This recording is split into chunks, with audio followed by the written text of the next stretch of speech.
वशीकरण है क्या? इंसान के मन में आध्यात्मिक स्तर पे उठने के रास्ते में जो लोभ, लालच, मन की स्थिरता नहीं है, मन भटक रहा है, उन सब चीजों को वश में करना, अपनी इंद्रियों को वश में करना। उच्चाटन क्या होता है? मन को किसी दूसरे से अलग कर देना। कर्म का फल हमें अगली योनि में मिलेगा? अगर अपने उच्च कर्म किए, अच्छे कर्म किए, तो कहते हैं मनुष्य योनि मिलती है। कुछ पाप किए हैं तो फिर अपने को पशु योनि मिलती है। पाप बहुत ज्यादा है, पुण्य कर्म अपन ने किए ही नहीं है, तो फिर कार्मिक डेथ क्या होता है? अपने कर्मों का हिसाब किताब होता है। किसी की डेथ हो जाती है तो यमराज आता है, वो लेने आते हैं आपकी आत्मा की यात्रा को आगे बढ़ाने के लिए। राहु केतु हमारे जन्म का कोई राज हमें बता के जाते हैं। वो अपने पुनर्जन्म से जुड़े होते हैं। मांगलिक दोष होता क्या है? 1, 4, 7, 8, 12 भाव में अगर मंगल आ गया तो मांगलिक दोष बना देता है। 11th हाउस किसका होता है? आपकी डिजायर्स का, आपकी फुलफिलमेंट का, आपकी एम्बिशंस का, आपके प्रॉफिट लॉस का।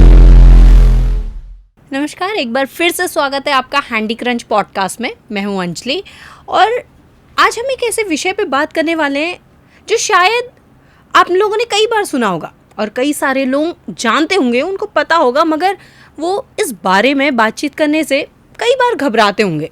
तो इन सब के बारे में जानने के लिए आज हमारे साथ एक ऐसे गेस्ट मौजूद है, एक ऐसी शख्सियत मौजूद है जो हमें बताने वाले कि एस्ट्रोलॉजी क्या होती है, कुंडली क्या होती है, क्या पितृदोष होता है या नहीं, और भी कई सारे सवाल जो आपके और मेरे मन में चल रहे हैं और हम सभी लोग कहीं ना कहीं उन सवालों से हिचकिचाते हैं।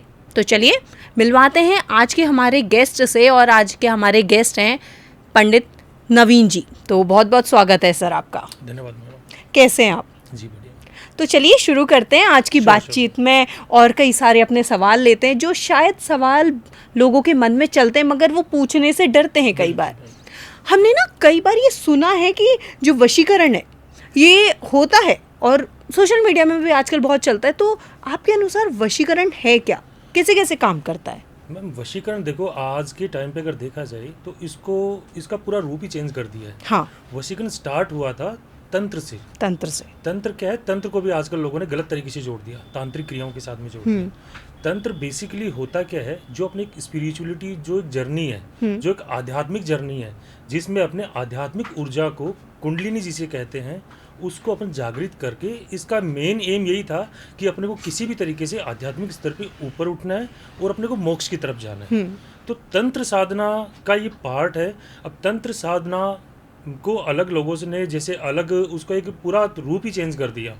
क्रियाएं होती हैं, सारी चीज़ें हैं, शास्त्रों में दी गई हैं, लेकिन उनका मकसद, जो उनका एम था, वो चेंज ही कर दिया पूरे तरीके से। क्योंकि देखा जाए तो तंत्र साधना के 6 कर्म कहते हैं जिन्हें, तो उसमें वशीकरण भी आता है, उसमें उच्चाटन भी आता है, उद्वेषण भी आता है, उसमें मोहिनीकरण भी आता है, मारण क्रिया भी आती है। तो जैसे देखा जाए तो वशीकरण का मेन मकसद क्या था? वश में करना। और वश में करने का मतलब ये नहीं कि किसी इंसान को वश में करना, उसमें ये था कि जो इंसान के मन में आध्यात्मिक स्तर पे उठने के रास्ते में जो लोभ, लालच, मन की स्थिरता नहीं है, मन भटक रहा है, उन सब चीज़ों को वश में करना, अपनी इंद्रियों को वश में करना। तो क्रियाएं इसी तरीके से स्टार्ट हुई थी। बदलते बदलते टाइम के साथ में लोगों ने तांत्रिक क्रिया से जोड़ दिया, लोगों के ऊपर अप्लाई करना स्टार्ट कर दिया। तो वशीकरण बेसिकली एक तंत्र साधना का पार्ट है, और तंत्र साधना एक आध्यात्मिक जर्नी है अपनी मोक्ष की तरफ जाने की। तो ये कह सकते हैं कि जो सात्विक क्रिया होती है वो तांत्रिक क्रिया की तरफ पूरी की पूरी बदल चुकी है। पूरी बदली जा चुकी है, मतलब लोगों ने बदल दिया उसको, उसका इंटेंशन ही लोगों का गलत चेंज हो गया। आध्यात्मिक स्तर पे उठने की बजाय इसको पर्सनल चीज़ों में लोग यूज़ करने लग गए। जैसे ये भी कह सकते हैं, जैसे जो स्टीरियोटाइप होता है, पहले कई सारे चीज़ें बनाई गई थी लोगों के द्वारा, और अब वो इस प्रकार से यूज़ की गई है कि वो एक स्टीरियोटाइप हमारी सोसाइटी का बन चुका है। ठीक, हम कह सकते हैं ये भी वही है। इसको अपने एक पर्सनल यूज़ के लिए लोग यूज़ करने लग गए ना। जैसे पहले मैंने आपको कहा वशीकरण का इंद्रियों को वश में करना था। उच्चाटन था किसी इंसान का मन, जैसे मान लीजिए आध्यात्मिक की तरफ नहीं जा पा रहे, तो उच्चाटन का मतलब होता है कि मन को हटाना। अब आज इन लोगों को आप जैसे अलग क्रियाओं में यूज़ करने लगे कि किसी का ब्रेकअप करवाना है, किसी को दूसरे से अलग करना है, तो उच्चाटन का यूज ही चेंज कर दिया उन्होंने। बाकी ये जितनी भी क्रियाएं हैं, मारण क्रिया तक, ये सारी चीज़ें सिर्फ और सिर्फ आध्यात्मिक चेतना, आत्मा के विकास और मोक्ष की तरफ लेके जाने के साधन थे।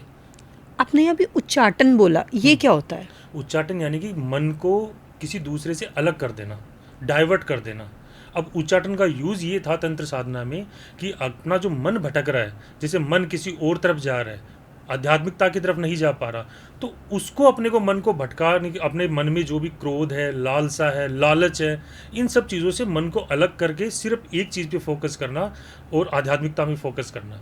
अब इसको लोग यूज़ करने लगे, जैसे दो लोगों के बीच में ब्रेकअप करवा दिया, या जैसे किसी का वशीकरण कर रहे हैं, किसी का उच्चाटन करके अपनी तरफ मन उसको आकर्षित कर रहे हैं, तो ये पूरा पहलू ही चेंज हो गया है। पंडित जी, एक सवाल मेरे मन में आ रहा है, जैसे कि अब आपने उच्चाटन का हमें मतलब बताया, तो क्या अगर किसी को करना है तो इसको हम अच्छे वे में भी कर सकते हैं पढ़ाई के लिए? इंटेंशन तो देखो हर चीज़ का सही ही होना चाहिए, क्योंकि सबसे बड़ी चीज़ चलती है, मैं हर वीडियो में जोर देता हूँ इस बात पे कि कर्म अपने आप कैसे ऐड ऑन कर रहे हो संचित कर्म में, वो मैटर करता है।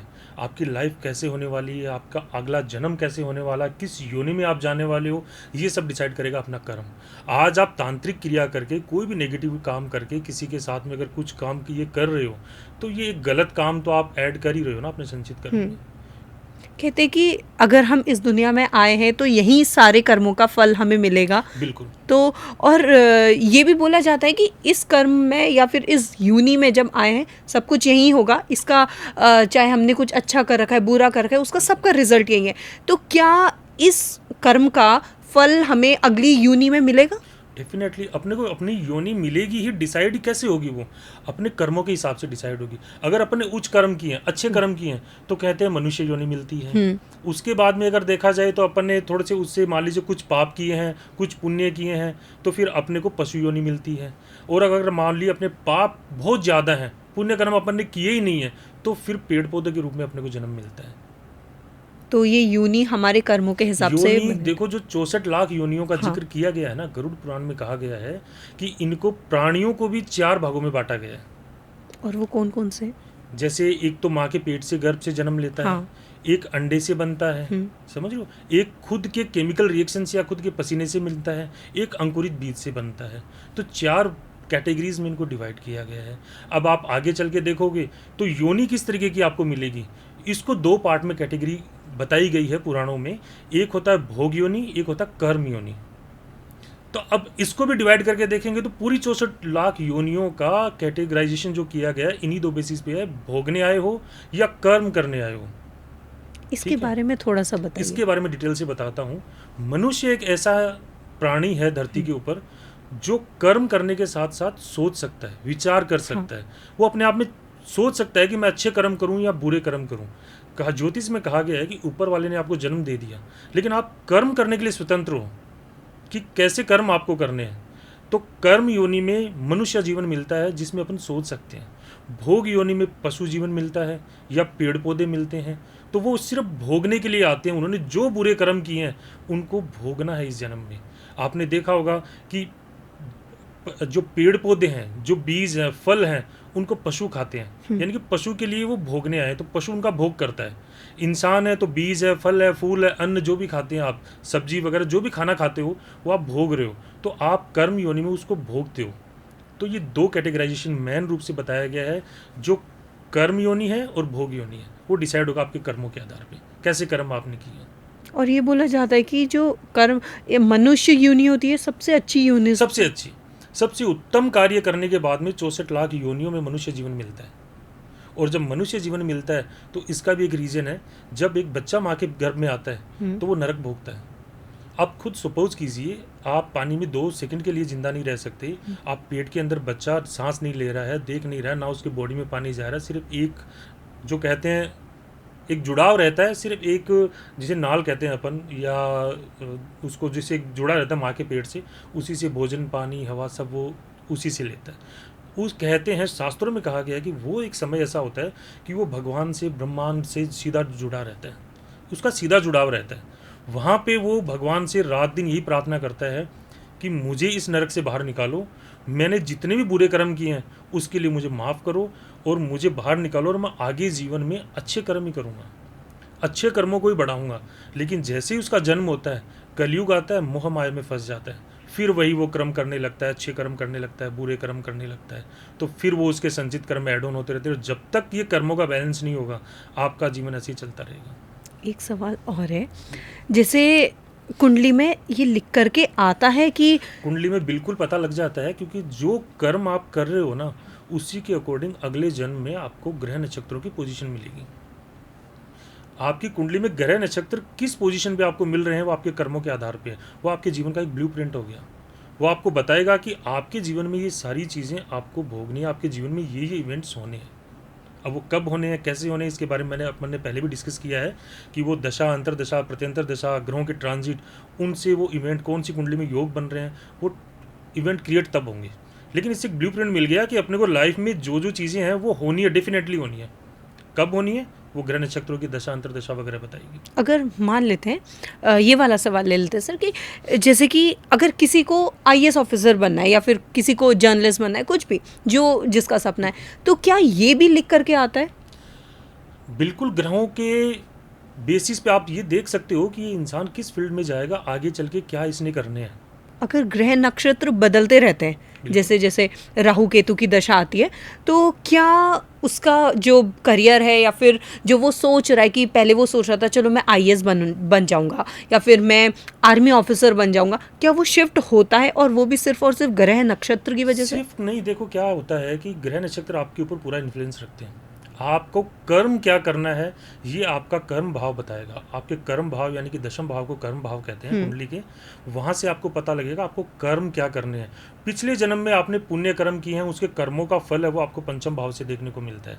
ठीक है, तो कुंडली में कुछ भाव ऐसे होते हैं जिनसे ये पता लगता है कि आपकी कुंडली में कैसे ग्रहों का इन्फ्लुएंस रहेगा। और उस फील्ड में जरूरी नहीं है कि वो आईएएस ही बने, मतलब जो ग्रह उसका जो कारकत्व है वो आईएएस भी हो सकता है या ऊंचे लेवल पे भी जा सकता है, वो पॉलिटिक्स में भी जा सकता है। वो डिपेंड करेगा ग्रह का नेचर क्या है, कौन सा ग्रह उसको रूल कर रहा है। और लव रिलेशनशिप भी इसी वजह से काम करती है? बिल्कुल बिल्कुल। क्या उसका भी अलग ग्रह होता है, मतलब एक घर होता है? हर कुंडली में 12 भाव होते हैं और पूरे जीवन से जुड़े हुए होते हैं। क्या तांत्रिक क्रिया से ये लव रिलेशनशिप का प्रॉब्लम सच में सॉल्व हो सकता है या नहीं? सोल्व हो सकता है, लेकिन डिपेंड करता है ना कि सामने वाले को रियल में वो कर्म कर रहा है या नहीं कर रहा है, और आपका इंटेंशन क्या है। अगर आपका इंटेंशन सही है, जैसे सपोज कीजिए, मान लीजिए अगर आप अपने बच्चे के लिए कर रहे हैं कि वो गलत लाइन पे जा रहे हैं, या आप अपने हस्बैंड के लिए कर रहे हैं कि वो भाई आपको गलत ट्रैक पे जा रहे हैं, उसकी लाइफ बर्बादी की तरफ जा रही है, वो गलत रास्ते पे जा रहा है, तो आप उसके लिए कर रहे हैं या आपका इंटेंशन क्या है, उस पर डिपेंड करता है। बाकी देखो, बहुत से तांत्रिक लोग बन के बैठे हैं, उनके बारे में तो अपन कुछ नहीं कह सकते, जो क्लेम करते हैं कि हम ये कर देंगे वो कर देंगे, लेकिन जिसको करना होता है ना वो देखो आके चिल्लाएगा नहीं कि मेरे पास ये है, मेरे पास ये क्रिया है, पिशाचनी है, कच्चे कलवे हैं। देखो कौन इंसान आके ऐसे कैमरे पे आप बैठने की जरूरत कहाँ है। आज मैं आ रहा हूँ तो भाई मैं तो एक एस्ट्रोलॉजर हूँ, मुझे पता है कि मेरे को कंसल्टेशन देनी है लोगों को। अब तांत्रिक आके क्लेम कर रहे हैं कि मेरे पास ये चीज़ें हैं, मैं ये कर देता हूँ, मारण क्रिया तक की बोल देते हैं कि हम किसी को मार देते हैं। अब कितनी बड़ी सोचने की बात है। देखिए अब वो बंदा कन्फेस कर रहा है कि मैं किसी को मार देता हूँ, तो बाकी देखो ऑडियंस को समझना चाहिए क्या है क्या नहीं है, इसके बारे में अपन कुछ नहीं कह सकते। हाँ, क्या मतलब जैसे आजकल कई सारे लोग कैमरे में आकर के ये भी बोल देते, क्रिटिसाइज कर लेते एक दूसरे को, कह देते नहीं इसने गलत बोला है, इसने गलत बोला है, तो उस पर आपका क्या कहना है? फिर आजकल बहुत देखने को चल रहा है, सोशल मीडिया का ज़माना है देखो, और रेपुटेशन मैनेजमेंट का एक काम होता था पहले, डिजिटल मार्केटिंग की कंपनियां करती थी, आजकल एस्ट्रोलॉजर्स खुद ही करने लग गए हैं, एक दूसरे की बुराई करने लग गए हैं। हाँ। आप सबसे पहले ये सोचिए कि अगर कोई रियल में एस्ट्रोलॉजर होगा ना, तो वो ना तो ज्योतिष की बुराई करेगा ना ज्योतिष का करने वाले की बुराई करेगा। देखो अगर कोई इंसान को नॉलेज नहीं है और अगर वो बुरे कर्म कर रहा है या उसको गलत काम कर रहा है, तो उसके कर्मा काम करेंगे ना। आप थोड़ी ना डिसाइड करने वाले हो कि किसका कर्मा आप सही करने आए हो। आप कहीं ना कहीं उस इंसान की, उस एस्ट्रोलॉजर की बुराई करते करते आप ये भूल जाते हैं कि आप ज्योतिष शास्त्र की भी बुराई कर रहे हो, इसका भी दोष आपको लगता है, आप किसी की निंदा कर रहे हो, ये भी आपके कर्मों में भी ऐड ऑन हो रहा है। भाई जो सामने वाला कर रहा है उसको तो ऐड ऑन हो ही रहे हैं ना। और दूसरी चीज़ मैम देखो, एक चीज़ है सबसे बड़ी इंपॉर्टेंट चीज़ है कि आज किसी को कुछ आता है या नहीं आता है वो मैटर नहीं करता है, क्लाइंट कितना सेटिस्फाई है ये मैटर करता है। आज किसी को मान लो कुछ भी नहीं आता और उसने कुछ भी मुंह से बोल दिया और क्लाइंट का काम बन गया, तो क्लाइंट सामने वाले को भगवान से कम नहीं समझेगा। जैसे किसी का भी रिलेशनशिप है जी, तो उनकी अगर शादीशुदा जीवन में कोई दिक्कत आ रही है, रिलेशनशिप में कोई दिक्कत आ रही है, तो अगर कोई आपके पास समस्या लेकर के आए तो आप उसका हल कैसे बताते हैं, क्या क्या चीज़ें करवाते हैं? देखो सबसे पहले तो अपने को जरूरत पड़ेगी उनकी डिटेल्स की। और जैसे डिटेल्स, जैसे नाम, date of birth, birth time, birth place, अगर उनके पास ये सब चीज़ें नहीं है तो ज्योतिष शास्त्र में अलग अलग पार्ट्स हैं, ज्योतिष शास्त्र के अलग अलग जो कहते हैं कैटेगरीज हैं जिनके थ्रू अपन देख सकते हैं। अगर आपके पास डेट ऑफ बर्थ भी नहीं है तो उसके लिए हम हस्तरेखा देख सकते हैं, फेस रीडिंग कर सकते हैं। उसके अलावा अपन प्रश्न शास्त्र जो है जो एक्यूरेट प्रिडिक्शंस देता है। आपने हस्तरेखा बोला, यानी कि हाथ की रेखाएं। बिल्कुल। क्या हाथ की रेखाएं से भी हमारा फ्यूचर डिसाइड होता है या कुछ लिंक है? हाथ की रेखाएं देखो, कहा गया है बचपन से बहुत जगह लिखा गया है कि हस्तरेखा को कर्म पत्री भी कहते हैं। भाई जन्म पत्री बनाते हैं अपन अपने हाथों से बनाते हैं। आपने जो टाइम मेरे को दिया उसके अकॉर्डिंग मैंने आपकी जन्म पत्री बना दी। अब वो टाइम मिसमैच है, सही है, नहीं है, 1 मिनट का भी फर्क पड़ गया, उस 1 मिनट में हो सकता है लग्न चेंज हो गया हो, नक्षत्र चेंज हो गया हो, तो पूरा जीवन चेंज हो जाएगा। तो डिपेंड करेगा। अब ये तो अपन को ऊपर वाले ने दे के भेजा है, इसको तो बदल नहीं सकते अपन। तो इसमें अगर देख के काफ़ी कुछ चीज़ें प्रेडिक्शन लगाई जा सकती है, क्योंकि अपना ये जो हस्तरेखा है ये इसमें सारे ग्रह मौजूद हैं, इसमें भी सारे ग्रह मौजूद हैं। तो इनको कैसे कैलकुलेट करना है वो अपने को देख के इस पर कैलकुलेशन के हिसाब से बताया जाता है। जैसे कि कई बार बोला जाता है, सभी के पेरेंट्स से बोलते हैं कि अपना हाथ किसी को नहीं दिखाना चाहिए, और वो क्यों? वो देखो अपना कर्म हो गया ना, ये अपना जीवन हो गया है पूरा। आप जो हो, आपका जीवन में क्या क्या होने वाला है, क्या हुआ है क्या नहीं हुआ, तो किसी दूसरे के साथ में क्यों डिस्कस करना अपने को। तो इसलिए जितना कम हो, लोग कहते हैं कि नहीं दिखाना चाहिए।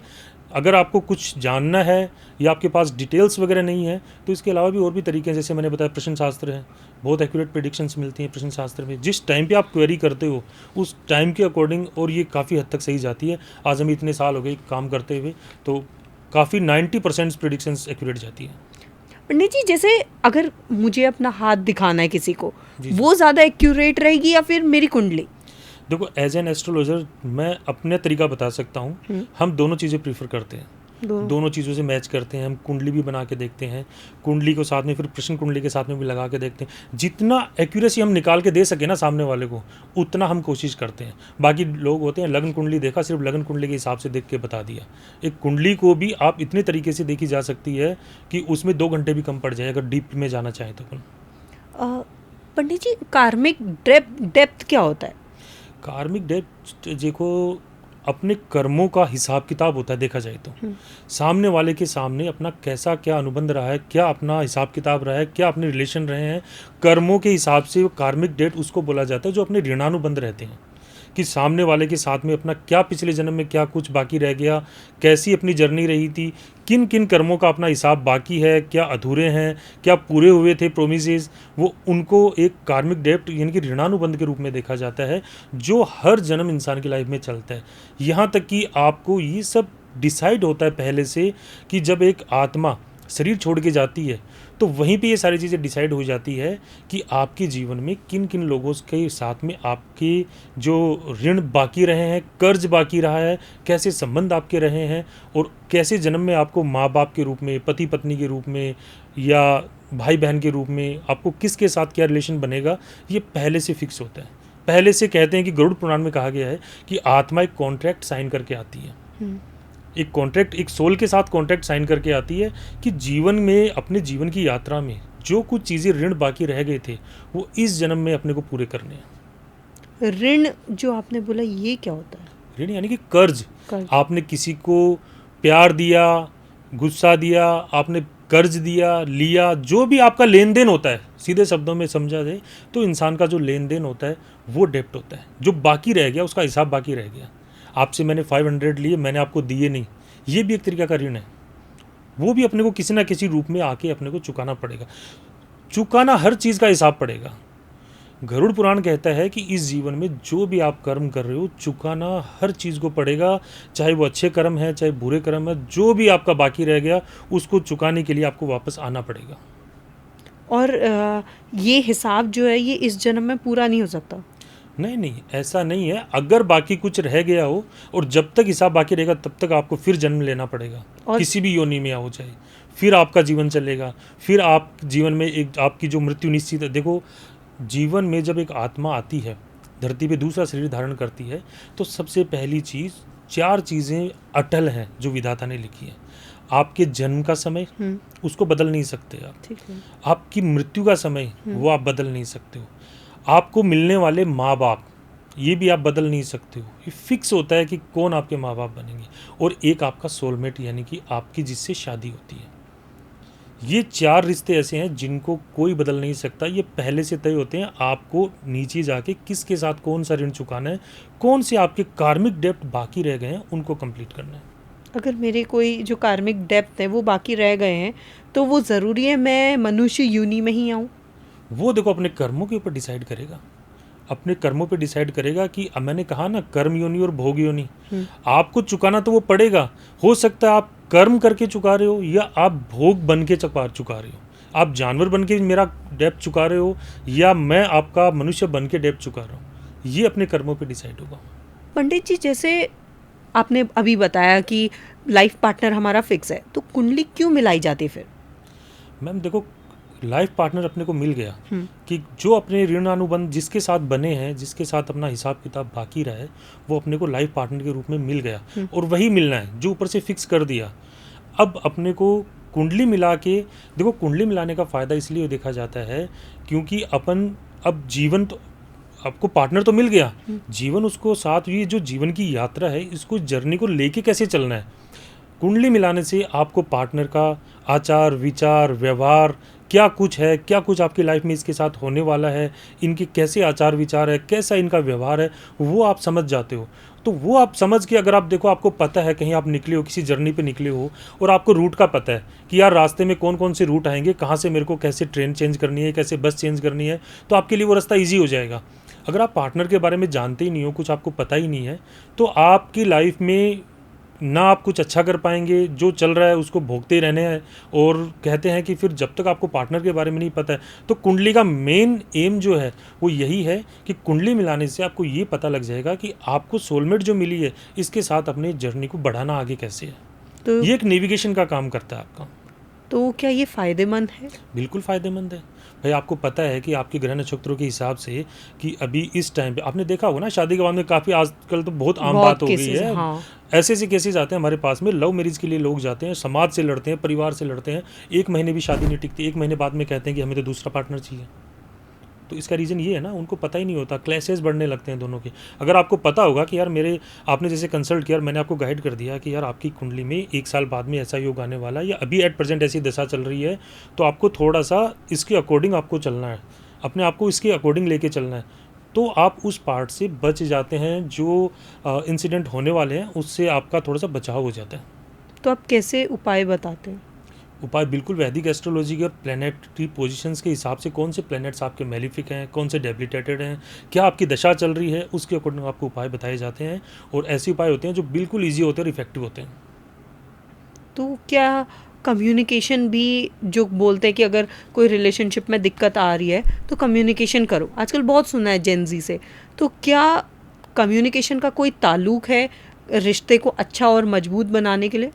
देखो, कम्युनिकेशन एक अलग चीज़ होगी, वो आपका प्रैक्टिकल पार्ट हो गया कि आप कम्युनिकेट करके किसी से डिस्कस करके जो प्रॉब्लम है उसको शॉर्ट आउट कर सकते हो।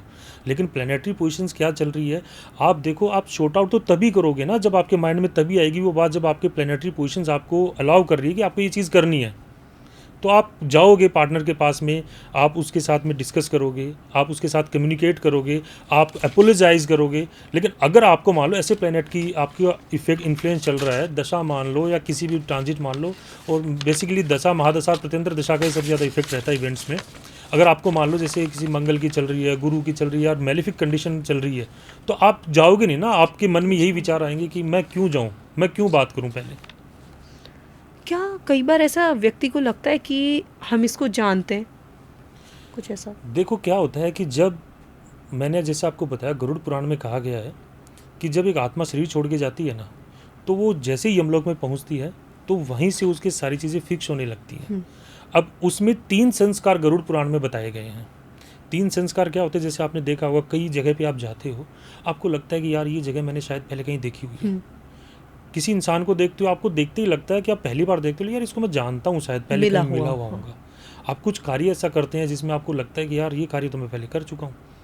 ये एक आत्मा, गरुड़ पुराण के मुताबिक आत्मा एक जीवन के अपने जितने भी जन्म हुए हैं उनकी किताब, एक बुक है, और हर एक पेज उस बुक का आत्मा का आपका मृत्यु है और अगला जन्म है।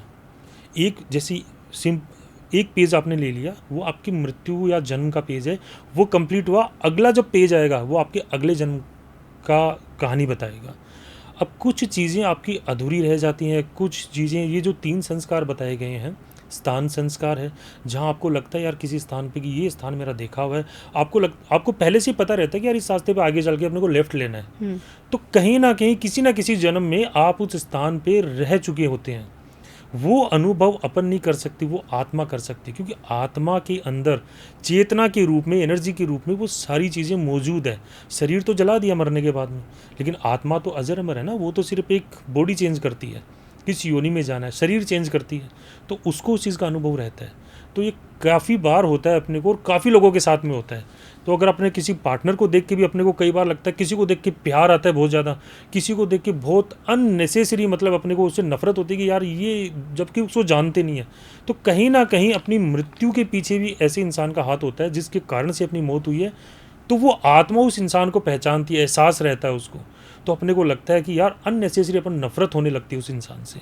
किसी से अनलिमिटेड प्यार होता है, तो इसका मतलब कहीं ना कहीं आप इतने डीप रिलेशनशिप में रहे हैं कि जिसकी वजह से वो आत्मा अभी तक उस एहसास को अपने पास रखा है।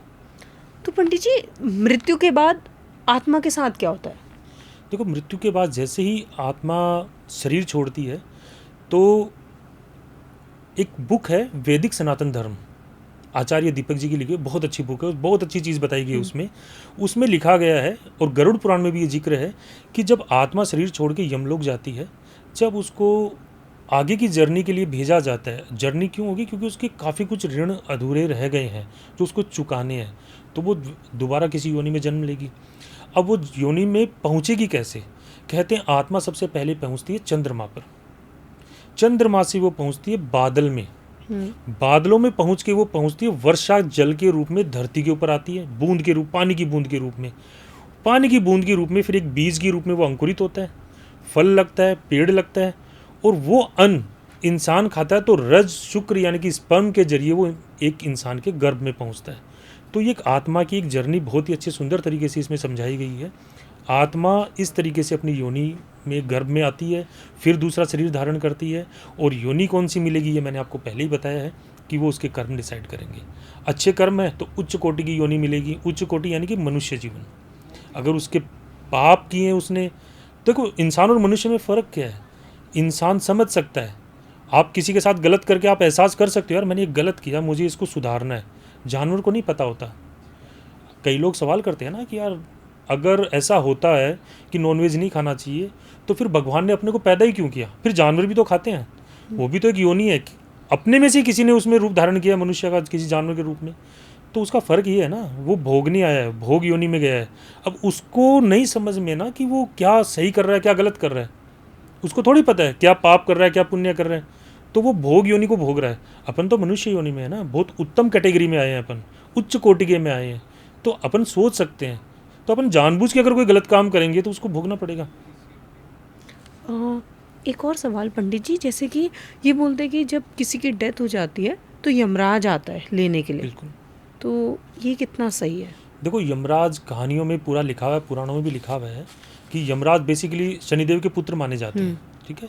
और यमराज कोई ऐसा नहीं है कि आपको कोई दंड देने आते हैं या आपके प्राण हरने आते हैं, वो लेने आते हैं आपकी आत्मा की यात्रा को आगे बढ़ाने के लिए, और आपको कुछ सीख देने के लिए कि आपने पिछले जन्म में ये कर्म किए थे, अब आपको किस तरीके से आगे चलना है, वो एक सीख देने के लिए आते हैं। कई बार अपने पार्टनर भी अपने को मिलते हैं, कोई अच्छे पार्टनर मिल जाते हैं, कुछ बेकार पार्टनर मिल जाते हैं, तो इसका मतलब ये नहीं है कि वो अपने इसे बदला लेने आ रहे हैं, वो अपने को सीख देने आ रहे हैं कि आप अगले जन्म में, इस जन्म में जो भी किया आपने, अब आगे आपको किस तरीके से चलना है।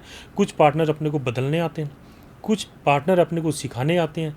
देखा होगा ना आपने कि जैसे कई बार कोई इंसान ऐसा आता है आपकी लाइफ में जो कुछ सिखा के जाता है, यार आपको कुछ गलत आदत से या अच्छी आदत से बुरी की तरफ, या बुरे से अच्छी की तरफ आपको लेके जाते हैं। तो कुछ सिखाने आते हैं, कुछ आपको बदलने आते हैं। पहले आप कुछ और होते हैं, किसी के मिलने के बाद में आप कुछ और बन जाते हैं, तो वो सब ऊपर से डिसाइडेड होता है। कहा ना, आत्मा कॉन्ट्रैक्ट करके आती है सबके साथ में, किसके साथ में मेरे को क्या रिलेशन रखना है, कौन से ऋण मेरे बाकी हैं जिनको हिसाब किताब मेरे को पूरा करना है। तो अगर कोई भी हमारी ज़िंदगी में आता है तो कुछ ना कुछ सिखाने की वजह से ही आज आता है। आप और मैं भी बैठे हुए हैं, तो किसी ना किसी जन्म में अपना भी कोई ना कोई रिलेशन रहा होगा, किसी भी रूप में हो, भाई बहन के रूप में हो, यार दोस्त के रूप में हो, चाहे अपन ग्राहक के रूप में हो, चाहे किसी भी चीज़ में मान लो, कहीं ना कहीं अपना भी कनेक्शन हुआ तभी अपन मिले हैं।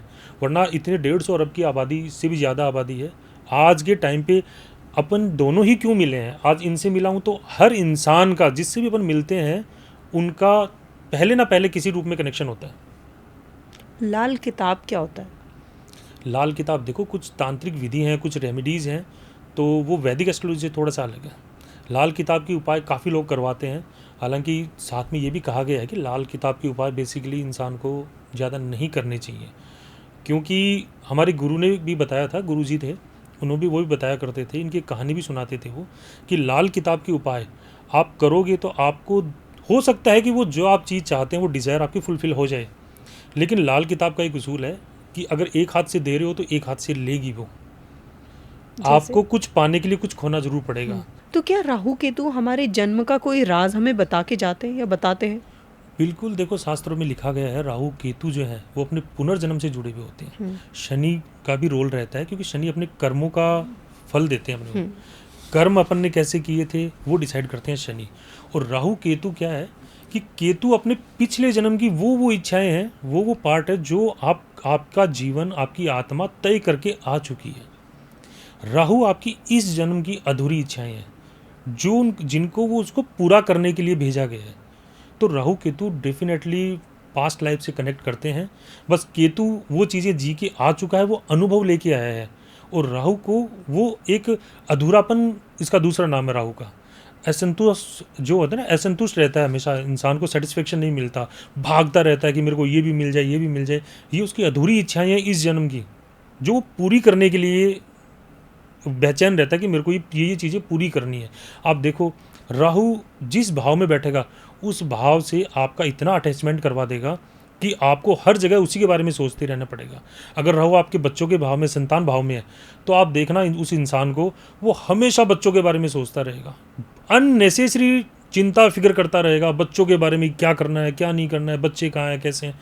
तो जिस भाव में राहु बैठेगा उससे आपको कनेक्ट करेगा। तो राहु अच्छा है या बुरा?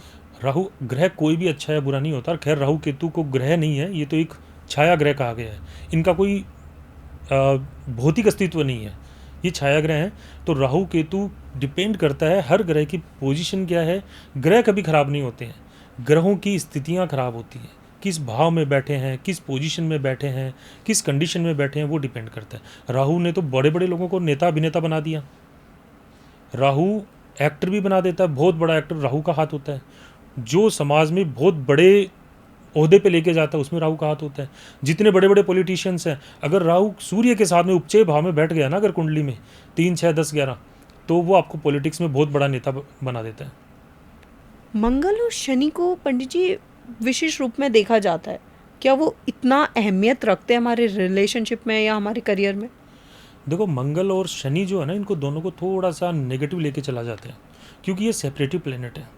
शनि अपने सूर्य पुत्र कहा जाता है, लेकिन शनि की अपने पिता से भी नहीं बनी। ये आपको हर चीज़ देते हैं, ये आपको सिखाने आते हैं, ये आपको डिसिप्लिन में लेके आते हैं। आपको जो कर्म कर रहे हो अच्छे कर्म करने के लिए आपको बाध्य करता है। तो ये कहीं ना कहीं सेपरेटिव प्लेनेट भी है। रिलेशनशिप की तरफ से थोड़ा सा सेपरेटिव इंसान को करता ही करता है, क्योंकि ये पिता पुत्र होने के बाद में भी पिता से आज तक इनकी नहीं बनी, पिता से नफरत करते हैं। इसी तरीके से मंगल का है कि मंगल को लोग जैसे कहते हैं ना मांगलिक दोष है। अब आधे लोगों को पता नहीं होता मांगलिक दोष क्या है। बहुत सी कुंडलियां मैंने देखी है जिनमें मांगलिक दोष है, लेकिन वो मांगलिक दोष खत्म भी हो रहा है, ऑटोमेटिक हो रहा है। उस कुंडली में ऐसे योग बने हुए हैं जिनसे मांगलिक दोष का प्रभाव खत्म हो रहा है। लेकिन कई एस्ट्रोलॉजर्स हैं इस पर तो मांगलिक दोष है, मंगल की पूजा करवानी पड़ेगी, ये करवाना पड़ेगा। तो बड़ा देख के ये लगता है कि मांगलिक दोष खत्म भी होता है। पहली बात तो 28 साल के बाद में मांगलिक दोष अपने आप खत्म हो जाता है। तो मांगलिक दोष होता क्या है? देखो, कुंडली के इसके 2 तरीके हैं। एक तो कुंडली में जैसे कहते हैं कि 1, 4, 7, 8, 12 भाव में अगर मंगल आ गया तो मांगलिक दोष बना देता है, क्योंकि मंगल जहाँ जहाँ बैठा है वहाँ पे इन भावों में, तो वहाँ पे मांगलिक दोष कहा जाता है इसको।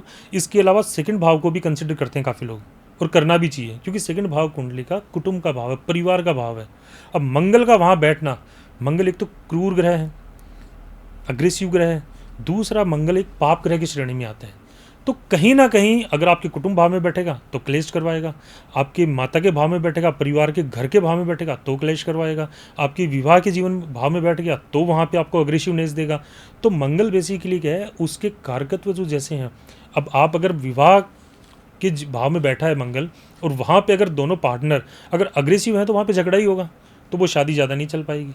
तो इसके पीछे रीज़न ये होते हैं, बाकी ऐसा नहीं कि मंगल खराब ग्रह है या हो रहा है। और मांगलिक दोष अपने आप खत्म भी होते हैं।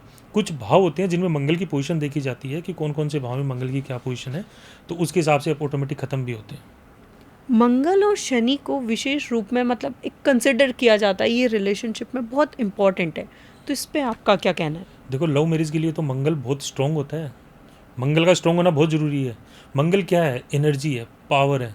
अगर आप में पावर ही नहीं है तो आप लव मैरिज की हिम्मत ही नहीं कर पाओगे, आप अफेयर करने की हिम्मत ही नहीं कर पाओगे। तो मंगल का तो होना बहुत जरूरी है। और मंगल को कहा जाता है, मंगल तो जीवन भी इंसान का खुद है। आप मंगल, जब इंसान का जन्म होता है ना तो वो मंगल है, इंसान की जब मौत होती है वो मंगल है। वो कैसे है? ज्योतिष में काल पुरुष के हिसाब से देखा जाए तो पहली राशि जो है मेष राशि, उसका लॉर्ड मंगल है, वो अपनी आत्मा है, ये मान लो, एनर्जी है। मंगल खुद एक एनर्जी है।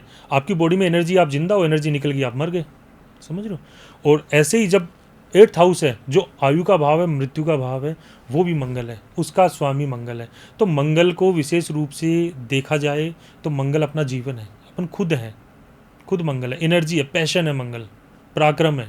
तो इसलिए रिलेशनशिप में या लोग जो एक्स्ट्रा मैरिटल अफेयर्स हैं या लव लाइफ है, मंगल का स्ट्रॉन्ग होना बहुत ज़रूरी है। अगर आप में हिम्मत ही नहीं है, कई लोग देखते हैं ना, जैसे अब रिलेशनशिप में आ जाते हैं लेकिन आगे कुछ कर नहीं पाते, घर पे भी बात नहीं कर पाते, तो उनका कहीं ना कहीं मंगल वीक होता है, उनमें साहस ही नहीं हो पाता उन चीज़ों का कि वो आगे बढ़ पाएँ। इसके अलावा 5th हाउस भी देखा जाता है, 5th हाउस का लॉर्ड भी देखा जाता है। विशेष रूप से वीनस की पोजीशन देखी जाती है, शुक्र है, तो शुक्र प्रेम का कारक माना गया है, सौंदर्य का कारक माना गया है, लग्जरी लाइफ का कारक माना गया है, वैवाहिक जीवन के सुख का कारक माना गया है। तो वीनस की पोजीशन क्या है?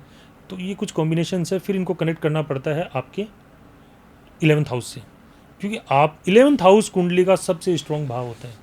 कहते हैं कि रावण ने भी अपने बेटे के जन्म के समय पे सारे ग्रहों को 11th हाउस में कर दिया था, उनको कंट्रोल करके 11th हाउस में डाल दिया था, क्योंकि 11th हाउस कुंडली का सबसे स्ट्रॉन्ग भाव होता है। तो लग्न के साथ साथ 11th हाउस किसका होता है? फैमिली का, परिवार का, दोस्तों का? 11th हाउस होता है आपकी डिजायर्स का, आपकी फुलफिलमेंट का, आपकी एम्बिशंस का, आपके प्रॉफिट लॉस का, आपका कहते हैं ना कि जो लाभ भाव कहते हैं इसको, हर चीज़ का आपको क्या लाभ मिल रहा है, वो 11th हाउस है। तो 11th हाउस का स्ट्रॉन्ग होना बहुत ज़रूरी है। जिसका 11th हाउस वीक है उसको लाइफ में स्ट्रगल ही करना पड़ता है, जो भी कुछ सोचता है उसको मिल नहीं पाता, फुलफिलमेंट नहीं हो पाती डिजायर्स। और अगर किसी ने कुछ सोचा है, फुलफिलमेंट, उसकी सारी ड्रीम्स हो रहे हैं, सब कुछ अच्छा हो रहा है, तो तब क्या कहेंगे? तब पोजीशन क्या होगी? देखो, कहीं ना कहीं अगर सब कुछ हो रहा है उसकी लाइफ में, जो वो चाह रहा हो रहा है, तो सिर्फ अकेले 11th हाउस नहीं ना, कुंडली के पूरी कुंडली को एनालाइज करके ही बताया जाएगा कि किन किन ग्रहों के इन्फ्लुएंस की वजह से हो रहा है। अगर अच्छा हो रहा है तो भी उसमें सारे प्लैनेट्स में से सभी का रोल रहता है, देखो कुछ ना कुछ। अब आपकी कुंडली में अगर अच्छे ग्रहों का प्रभाव है तो आपकी लाइफ में अच्छा होगा, जो आप चाहते हो वो मिलेगा। अगर बुरा हो रहा है तो आपको उसमें थोड़ा सा स्ट्रगल करना पड़ेगा। और स्ट्रगल कैसा कि काम बनेंगे नहीं बनेंगे? भाई वो डिपेंड करेगा आपके प्लैनेट से किस प्लैनेट का इन्फ्लुएंस आपके ऊपर है। अब कुछ कहते हैं कि अशुभ ग्रह है, कुछ शुभ ग्रह है, तो उनकी डिपेंड करेगा उनकी पोजीशन क्या बनी हुई है कुंडली, वो कुंडली देखने पे ही पता चल पाएगा। ऐसे उनका कोई फिक्स नहीं है, कोई ग्रह का ऐसा कुछ फिक्स नहीं है कि वो ग्रह अच्छे ही रिजल्ट देगा या बुरे ही रिजल्ट देगा। वो डिपेंड करेगा उनकी पोजीशन क्या है। आप किसके लिए अच्छे हो, किसके लिए बुरे हो, ये आपके ऊपर डिपेंड करेगा। साथ में आपके साथ व्यवहार कैसा है सामने वाले का, आप कहाँ खड़े हो, कहाँ बैठे हो। आप सपोज करो आज इस रूम में अगर अपन बैठे हुए हैं, अगर अपन दोनों एक दूसरे को जानते हैं तो आप कंफर्टेबल हो। अगर मैं आपका शत्रु हूँ तो आप मेरे साथ कंफर्टेबल नहीं होंगे यहाँ पे। तो यही चीज़ कुंडली में ग्रहों की चलती है। ग्रहों की भी मित्रता, शत्रुता, ये सब चलती है। ऊंच नीच सारी चीज़ें देखी जाती है, कहाँ वो दिग्बली हैं, कहाँ वो कमज़ोर है, कहाँ वो नीच राशि में है, कहाँ वो ऊंच राशि में है, ये सब देख के उसके बाद में डिसाइड होता है। पंडित जी, एक आखिरी सवाल, जैसे जो पितृदोष होता है, तो ये क्या हमारे जीवन से रिलेटेड है या हमारे जो कह सकते हैं पूर्वजों का जो कार्य है, कर्म है, वो हमारे जीवन से रिलेटेड देखो संबंध है। बिल्कुल। पितृदोष क्या होता है, सबसे पहली चीज़ तो ग्रहों की पोजीशन अपने को मिल जाती है कुंडली में, कि अपने भाग्य भाव में अगर मान लो राहु बैठ गया, सूर्य के साथ बैठ गया, तो ग्रहण लगा दिया उसने। पिता का भाव भी है 9th हाउस, अपने पिता का भाव भी है और अपने पूर्वजों का भाव भी है। अब वहाँ राहु बैठने का मतलब उन पूर्वजों की अधूरी इच्छाएं थी। पितृदोष होता क्या है, अपने जो भी पूर्वज हैं उनकी कुछ अधूरी इच्छाएं हैं, अधूरी जिम्मेदारियां हैं जो वो कर नहीं पाए पूरी, तो उसकी वजह से पितृदोष बन जाता है। और ये हमें कुंडली में ग्रहों की पोजीशन से पता चल जाता है कि ग्रहों की पोजीशन आपको क्या मिली है। अब जहाँ जहाँ पितृदोष होता है, जिस भाव में, जिस घर में जिनको पितृदोष लगा होता है, उस घर में देखो संतान से रिलेटेड प्रॉब्लम हो जाती है, वंश आगे नहीं बढ़ पाता, संतान की हानि होती है, या मतलब रेगुलर ईयर बाय ईयर उनके घर में रेगुलर मतलब एक कंटिन्यूसली कुछ ना कुछ प्रॉब्लम्स चलती रहती है, कि अभी भी चल रही है, अगली पीढ़ी में भी चल रही है, उससे अगली में भी चल रही है, और कहीं ना कहीं एक शांति वाला माहौल नहीं रह पाता वहाँ पे। तो पितृदोष आपको काम, कारोबार, फिजिकल, मेंटली हर तरीके से थोड़ा सा आपको स्ट्रगल करना पड़ता है, परेशान होते रहते हो। तो ये कह सकते हैं पितृदोष में जो बच्चा है उसका सुख प्राप्त नहीं होता है। नहीं, हाँ कह सकते हैं, क्योंकि वो देखना पड़ेगा पितृदोष है या नहीं। अगर पितृदोष है तो संतान की तरफ से वंश वृद्धि में थोड़ा सा प्रॉब्लम आती है, या तो होती नहीं है, होती है तो फिर स्ट्रगलिंग रहता है। कई बच्चे नहीं देखते, पैदा होने के बाद भी काफ़ी टाइम तक बीमारी चलते रहते हैं, या वो बचपन में ही ख़त्म हो जाते हैं, तो उन पर कहीं ना कहीं, पूर्ण रूप से नहीं कह सकते, कहीं ना कहीं पितृदोष का रोल हो सकता है। और बाकी उनके कर्म होते हैं, जैसा मैं बार बार कहता हूँ, कर्मों पे सबसे ज़्यादा जोर देता हूँ मैं, कि कर्म, एक बच्चा जैसे ये जब भी पैदा होता है तो जब तक वो 12 साल का नहीं होता तब तक उसके खुद के कर्म काम ही नहीं करते हैं। कुंडली के ग्रह नक्षत्र कहाँ बैठे हैं कोई मैटर नहीं करता। स्टार्टिंग के 4 इयर्स उसकी माँ के कर्म भोगता है वो, उसके अगले 4 साल पिता के कर्म भोगता है, फिर उसके अगले 4 साल वो खुद के कर्म भोगता है जो वो करके आया। तो 12 साल तक कुंडली का कोई मैटर नहीं बनता बच्चे की कुंडली दिखाने का, और दिखाना भी नहीं चाहिए। क्यों नहीं दिखाना चाहिए? यही तो रीजन मैंने बताया ना, कि उसके 12 साल तक उसके कर्म उसके है ही नहीं ना। वो जो भी कुछ भोग रहा है, माँ के कर्मों का, बाप के कर्मों का, फिर अपने कर्मों का, तो उसके खुद के कर्म तो काम करेंगे ना, 12 साल के बाद में काम करेंगे।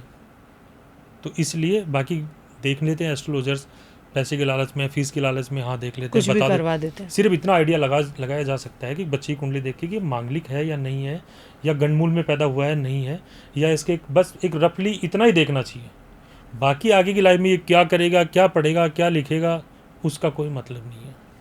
और ना कभी दिखाना चाहिए और ना देखना चाहिए। नहीं दिखाना चाहिए। 12 ईयर्स तक कोई मतलब ही नहीं बनता ना। जब बच्चे को खुद के कर्म काम ही नहीं करेंगे उस टाइम तक, तो दिखाने का फ़ायदा भी क्या है। मगर एक सवाल और है, जैसे कि अगर हम लोग, बच्चा पैदा होता है तो हम पंडित जी को उनका, उस बच्चे का डेट, टाइम, बर्थ सारा कुछ बता देते, वो कुंडली बना देते, वो कुंडली बना करके बस रख देते फिर। हाँ, तो कुंडली से एक चीज़ पता लग जाएगी ना कि गंडमूल में है या नहीं है। गंडमूल में है तो 27 दिन के अंदर गंडमूल की पूजा भी तो करवानी होती है ना। गंडमूल क्या होता है? गंडमूल देखो, अपने 27 नक्षत्र हैं। 27 नक्षत्र में 9 नक्षत्र ऐसे होते हैं, जैसे अश्विनी हो गया, अश्लेषा हो गया, मघा, ज्येष्ठा, मूल और रेवती। ये नक्षत्र ऐसे हैं, इनमें जब बच्चे का जन्म होता है तो वो शुभ नहीं माना जाता है, तो इसको गंडमूल कहते हैं। तो इन नक्षत्रों में अगर बच्चा पैदा हो रहा है तो माँ बाप के लिए भारी होता है, परिवार के लिए भारी होता है, तो उस गंडमूल की पूजा 27 दिन के अंदर करवानी चाहिए। इसका अलग मेथड होता है सब पूजा करवाने का। तो गंडमूल की पूजा करवाने से क्या है, वो थोड़े से गंडमूल शांत होते हैं उसके, ये फ़र्क पड़ता है उसका। पंडित जी, एक सवाल है मेरे मन में, जैसे कि आप हम सभी की प्रॉब्लम का सल्यूशन निकालते हैं, तो क्या अगर आपकी भी लाइफ में प्रॉब्लम चल रही होती है तो क्या आप उसका सल्यूशन भी खुद ही निकालते हैं? देखो, सबसे पहली चीज़ तो क्या है, चाहे डॉक्टर हो, चाहे एक बाल काटने वाला नाई क्यों ना हो, थोड़ा सा फ़र्क तो रहता ही है। वो अपनी खुद की प्रॉब्लम में थोड़ा सा इतना वो ध्यान नहीं दे पाता जो आप दूसरों की प्रॉब्लम सॉर्ट आउट करने में रहते हैं। आप खुद सपोज कीजिए, आज मेरी खुद की प्रॉब्लम हाँ, कुछ हद तक जो अपने को लगता है कि उस चीज़ को अपन रेमेडीज़ वगैरह, उपाय वगैरह करके उसको थोड़ा सा उस पोजीशन के अकॉर्डिंग थोड़ा सा अपन कर लेते हैं, अपने फेवर में कर लेते हैं सिचुएशन को। लेकिन पूर्ण रूप से देखो, आज अगर मैं आपकी कुंडली देख रहा हूँ, आपके लिए मैं कुछ कर रहा हूँ, तो आपको मैं पर्सनली पूरा ध्यान दे के पूरा डेडिकेटेड होकर करूँगा। खुद के में क्या होता है, अपन देख लेंगे, थोड़ा लेजी हो जाता है इंसान, और खुद के में वो सारी चीज़ें बंदा थोड़ा सा क्या है, उसमें पूरे तरीके से कर नहीं पाता, उस पर ध्यान नहीं दे पाता। फिर भी हमें जो जो लगता है, जिन चीज़ों में अपने को प्रॉब्लम लगती है, उसके रिलेटेड अपन दान दक्षिणा जो रेमेडीज़ हैं वो करते हैं और उसमें बेनिफिट मिलता है। तो अगर किसी की शादीशुदा ज़िंदगी में, रिलेशनशिप में दिक्कत आ रही है, तो आप उनको क्या सजेस्ट करते हैं, क्या रेमेडी बताते हैं? देखिए क्या होता है इनके लिए, सबसे पहली चीज़ तो अपने को ज़रूरत पड़ती है, रिक्वायरमेंट रहती है उनकी डिटेल्स की, कि उनके नाम, date of birth, birth time, birth place, उनकी फ़ोटो है, तो इनकी डिटेल्स की रिक्वायरमेंट रहती है। उसके अकॉर्डिंग हम देखते हैं कि उसकी कुंडली बना के कि इनकी प्लैनेटरी पोजीशंस क्या है। अगर अपने को लगता है कि उनकी प्लैनेटरी पोजीशंस की वजह से कुछ दिक्कत आ रही है, तो उससे रिलेटेड सिर्फ और सिर्फ पूजा करने से फ़ायदा नहीं होगा, सिर्फ और सिर्फ रेमेडीज से फ़ायदा नहीं होगा, सिर्फ और सिर्फ कुछ रिचुअल्स करोगे उससे फ़ायदा नहीं होगा। तीनों चीज़ें साथ चलेगी। कुछ चीज़ें होती हैं जो आपको उन प्लैनेट्स के अकॉर्डिंग आपको डोनेट करनी होती है, उसी से बेनिफिट मिलता है। कई चीज़ें होती हैं उन मंत्रों के जाप करने पड़ते हैं उस प्लैनेट से रिलेटेड। कुछ होता है कि आपको कुछ पाठ, पूजा, मंत्र जाप और रिचुअल्स भी करने होते हैं।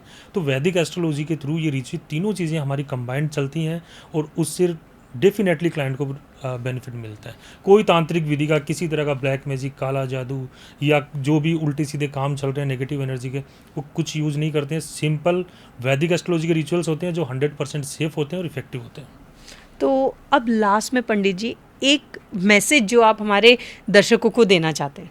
देखो, मैसेज तो यही देना चाहूँगा कि देखते तो आप रील्स बहुत सारी हो, लेकिन थोड़ा सा उनमें से आप अपने आप को इस तरीके से आप अपने आप को करो कि हर किसी पे आंख बंद करके विश्वास नहीं करना। देखो, हर इंसान समझता है सामने वाला क्या बोल रहा है। अगर मैं कह दूं मेरे पास ये यहाँ पे भूत खड़ा हुआ है, यहाँ पे आत्मा खड़ी हुई है और मैं उनको काबू में कर रखा है, तो थोड़ा कॉमन सेंस तो आपको भी होना चाहिए। ज्योतिष है, इसको मजाक ना बनाए। लोगों ने धंधे के चक्कर में, कलयुग के चक्कर में बना दिया, आप इनका मजाक ना बनाएं। अगर किसी तरह की प्रॉब्लम है तो वैदिक एस्ट्रोलॉजी के थ्रू ही वो चीज़ शॉर्ट आउट हो सकती है, तांत्रिक विधि में जाने की ज़रूरत नहीं है। एक छोटा सा सवाल मैं आपसे करूंगा, आपके घर में कोई भी शुभ काम होता है, जब बच्चे का जन्म होता है या मरता है इंसान, तब तक आप तांत्रिक को बुला के पूजा करवाते हो या आप किसी पंडित जी को बुला के वैदिक पूजा करवाते हो? पंडित जी को बुला। तो फिर जब सारी चीज़ों में, जब सतयुग से ये चीज़ें चली आ रही हैं, तो फिर आपको कहाँ ज़रूरत है तांत्रिकों के चक्कर में पड़ने की?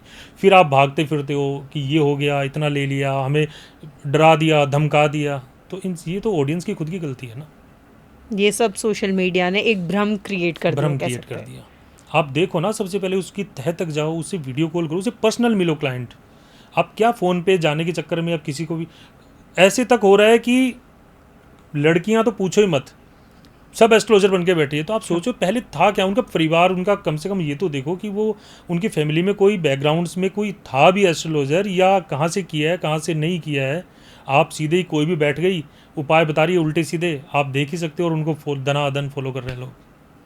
तो थोड़ा सा ये ना करें, मजाक ना बनाएं। सोल्यूशन चाहिए तो जेन्युइन तरीके से ही सोल्यूशन लेने की कोशिश करें। शॉर्टकट के चक्कर में ना पड़ के अपना पैसा बर्बाद मत कीजिए, अपना समय बर्बाद मत कीजिए। और स्पेशली मेरी तरफ से कि सोशल मीडिया के भ्रम में तो बिल्कुल नहीं आइए, क्योंकि सोशल मीडिया ने एक ऐसा इकोसिस्टम क्रिएट कर दिया है जहाँ पे गलत चीज़ों को भी सही बता करके प्रेजेंट किया जा रहा है। तो मैं उम्मीद करती हूँ ये पॉडकास्ट आपको आज का बहुत मज़ा आया होगा, इंटरेस्टिंग लगा होगा, और शायद जो लोग इस पॉडकास्ट में, जिनके मन में कई सारे सवाल चलते हैं, वो भी शायद बहुत आसानी से उनको उनके जवाब मिल गए होंगे। तो thank you Pandit ji, thank you so much, बहुत बहुत धन्यवाद, आपने अपना वक्त दिया। और अगर आपको कोई भी डाउट हो, कुछ भी दिक्कत हो, समस्या हो, तो हम इनका नाम, नंबर, इंस्टा आईडी, सारी चीज़ें डिस्क्रिप्शन में डाल देंगे। तो आपको कुछ भी लगे तो आप कंसल्ट ज़रूर कीजिएगा। बहुत बहुत धन्यवाद।